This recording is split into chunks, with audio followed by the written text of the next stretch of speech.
चलिए बेटा, दो क्वेश्चंस मैंने बोर्ड के ऊपर लिखे हैं। एक और क्वेश्चन है क्वेश्चन नंबर 26, तो उसको जगह नहीं है तो बाद में लिखूंगा।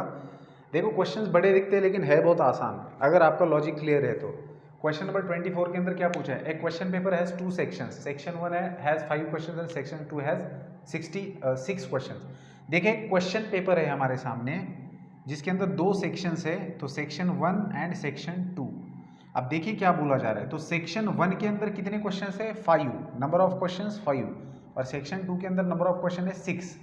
A student must answer at least 2 questions from each section among 6 questions he answers. ठीक है, इसको समझ लेते हैं। एक बच्चा है जो सिर्फ 6 ही क्वेश्चन का आंसर लिखने वाला है, लेकिन कंडीशन ये उसको दी गई है कि बेटा आप जो 6 क्वेश्चंस का आंसर लिखेंगे तो सेक्शन ए से कम 2 क्वेश्चंस आपको अटेम्प्ट करने हैं, सेक्शन 2 से आपको कम 2 क्वेश्चंस अटेम्प्ट करने हैं।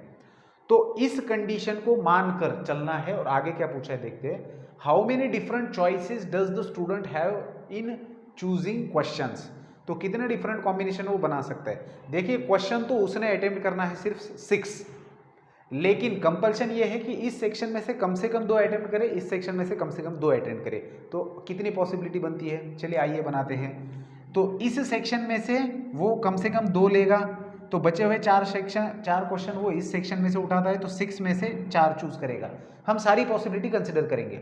पहले सेक्शन में से 2 लेता है, ऐसे मान के चलेंगे कम से कम 2 लेना ही है, और दूसरे सेक्शन में से 4 उठा रहा है क्योंकि वो उसको टोटल 6 क्वेश्चन चूज करने सॉल्व करने के लिए। या फिर क्या हो सकता है, पहले सेक्शन में से वो 3 उठाएगा, तो बचे हुए 3 क्वेश्चन उसको दूसरे सेक्शन में से उठाने पड़ेंगे, दैट इज इस 6 में से चूज करना है। या फिर क्या होगा, पहले सेक्शन में से 4 उठा लेगा, तो बचे हुए 2 क्वेश्चन इसमें से। अब इससे आगे नहीं जा सकता वो, पहले सेक्शन से 5 नहीं ले सकता क्योंकि फिर दूसरे सेक्शन में से एक ही क्वेश्चन आएगा।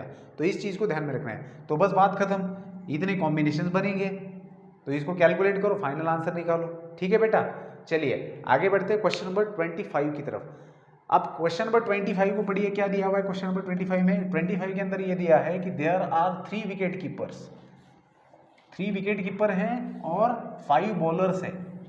चलिए 5 बॉलर है और 3 विकेट कीपर है अमंग 22 क्रिकेट प्लेयर्स। तो टोटल 22 लड़के हैं, यहाँ पर लड़के हैं या फिर लड़कियां हैं जो भी है, क्रिकेट प्लेयर्स 22 है। आपको team of 11 players is to be selected. देखिए आपको क्रिकेट खेलने के लिए 11 लोग चाहिए, तो 11 लोगों का टीम आपको सेलेक्ट करना है फ्रॉम 22 प्लेयर्स। अब 22 आपको पता है क्रिकेट टीम के अंदर एक विकेट कीपर चाहिए। अब देखिए जो भी क्रिकेट टीम होता है हमें उससे मतलब नहीं, यहाँ पर जो बोला गया है ये हमें देखना है। हमें 11 प्लेयर्स की टीम बनानी है और उसके अंदर क्या चाहिए, इस तरीके से 11 प्लेयर्स चूज करने की जिसके अंदर एक विकेट कीपर कंपलसरी हो एंड एटलीस्ट 4 बॉलर्स हो। आप देखना यहाँ पर भी एटलीस्ट वर्ड है, कम से कम 4 बॉलर हो और एक विकेट कीपर हो, ऐसी हमें टीम बनानी है। तो बंदे हमें कितने लेने हैं? 11 बंदे हमें चूज करने हैं। टोटल बंदे कितने हैं? टोटल 22 लोग हैं, टोटल 22 है। उसके अंदर विकेट कीपर कितने हैं? विकेट कीपर है 3 एंड बॉलर्स कितने हैं? बॉलर्स है 6, नहीं कितने हैं बॉलर्स, कितने हैं? 5 है। ठीक है, तो पहला कंडीशन क्या है कि आपको एक विकेट कीपर चाहिए, मतलब 11 लोग जो चुनने हैं उसमें से 3C1 रहेगा एक चॉइस, इन तीनों में से कोई भी एक को आप लेना है। ठीक है, तो 3 कॉम्बिनेशन इनके बनेंगे। इनटू बॉलर कितने लेने? कम से कम 4 बॉलर चाहिए, तो 5C4 एक कंडीशन रहेगा। अब देखना कितने लड़के आपने सेलेक्ट किए, 1 + 4 5 प्लेयर्स आपने सेलेक्ट किए, बचे कितने? 6। अब 6 जो बचे प्लेयर है वह कहाँ से सेलेक्ट करेंगे आप? तो ये 5 बॉलर और 3 विकेट कीपर छोड़ दीजिए, 8 लोग छोड़ दीजिए, बचे कितने? 8 को छोड़ दिया तो 14 बच गए, 14 प्लेयर्स बचे हैं। अब इन 14 में से बचे हुए आप लोगों को चुनने हैं जो बैट्समैन रहेंगे या फिर जो भी ऑलराउंडर है। तो 4 + 1 5, बचे कितने? 6, तो 6 निकलेंगे इसमें से। अब एक ये कॉम्बिनेशन होगा, या फिर विकेट कीपर तो इस वाले कॉम्बिनेशन में भी रहेगा। अब बॉलर एटलीस्ट 4 बोला था, तो आप 5 भी सेलेक्ट कर सकते हो क्योंकि आपके पास टोटल अवेलेबिलिटी ऑफ बॉलर 5 है। तो एक और केस बनता है कि आप 5 बॉलर ले लें, क्योंकि उन्होंने कहा है कि एटलीस्ट 4 बॉलर्स, और आप ज़्यादा से ज़्यादा भी 5 ही ले सकते हो, तो एक और केस बनता है। अब यहाँ पर 6 प्लेयर उन्होंने सेलेक्ट किए, तो बाकी बचे 5 जो है वो आप 14 में से सेलेक्ट करेंगे, दैट इज 14C5। ठीक है, तो इसको कैलकुलेट कीजिए, आपको इसका आंसर मिल जाएगा। ठीक है बेटा, तो दिखने में बड़ा है, अकल लगाई तो आसान है। लास्ट क्वेश्चन मैं बोर्ड के ऊपर लिखता हूँ, उसको हम लोग डिस्कस करेंगे फिर। चलिए बेटा लास्ट क्वेश्चन, अब इसके बाद में खत्म एक्सरसाइज।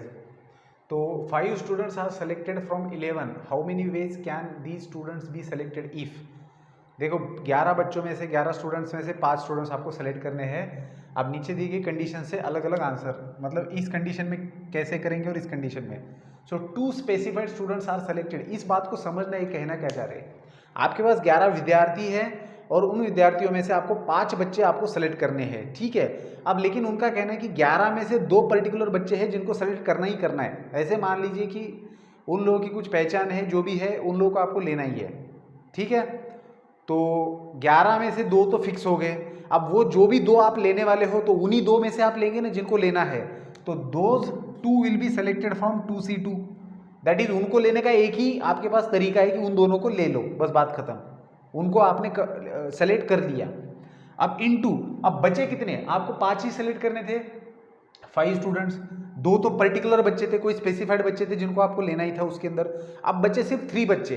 अब 3 बच्चों को कहाँ से सेलेक्ट करेंगे, तो 11 में से आपने 2 स्पेसिफिक बच्चे ऑलरेडी ले रखे हैं। अब आप बचे हुए 9 बच्चों में से 3 का सिलेक्शन करेंगे। तो इस तरीके से पहले वाले का आंसर रहेगा। इसको सॉल्व करो, इतने कॉम्बिनेशंस बनेंगे। अब सेकंड के अंदर क्या कहा है कि 2 specified students are not selected, कोई 2 बच्चे हैं ऐसे कि जिनको आप ले ही नहीं सकते, वो क्राइटेरिया फुलफिल ही नहीं करते। तो 11 बच्चों में से आपको 5 बच्चों को सेलेक्ट करना है, जिनमें से 2 को आप लेना ही नहीं है, मतलब बेसिकली आपके पास है ही 9 बच्चे, 9 में से 5 को चुनना है। तो बात खत्म, सीधा 9C5 वे से आप उनका सिलेक्शन करेंगे। कुछ था क्या इसके अंदर, कुछ भी नहीं था, ठीक है बेटा। तो इस प्रकार से यहाँ पर हमारा एक्सरसाइज 3.5 खत्म होता है। तो आप लोगों को क्या करना है, मिसलेनियस एक्सरसाइज खुद ट्राई करना है।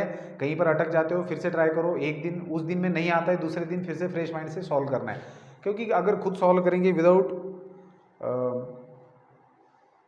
सॉल्यूशन देखें तो आप लोगों का खुद का लॉजिक डेवलप होगा। अगर सॉल्यूशन की हेल्प लेंगे, जल्दी थक जाएंगे, जल्दी सरेंडर कर देंगे, तो फिर लॉजिक डेवलप नहीं होगा, नए क्वेश्चन को ट्राई नहीं कर पाएंगे। तो आज अगर नहीं जमता है तो थोड़ी देर बाद करो, सुबह नहीं जमा तो शाम को करो, शाम को नहीं जमा तो दूसरे दिन करो। बहुत थक हार गए तो फिर सॉल्यूशन देख लेना, ऐसे टाइम में सॉल्यूशन ध्यान में भी रहता है, मतलब ट्रिक ध्यान में भी रहती है, ठीक है। तो यहाँ पर परम्यूटेशन कॉम्बिनेशन खत्म, ये मैं ऐलान करता हूँ। मिसलेनियस में जो भी डाउट्स होंगे व्हाट्सएप कर देना, उसके आपको सॉल्यूशन मिल जाएंगे। तो मिलते हैं बेटा नेक्स्ट टॉपिक के अंदर, देखेंगे जो भी हो नेक्स्ट टॉपिक। Good bye.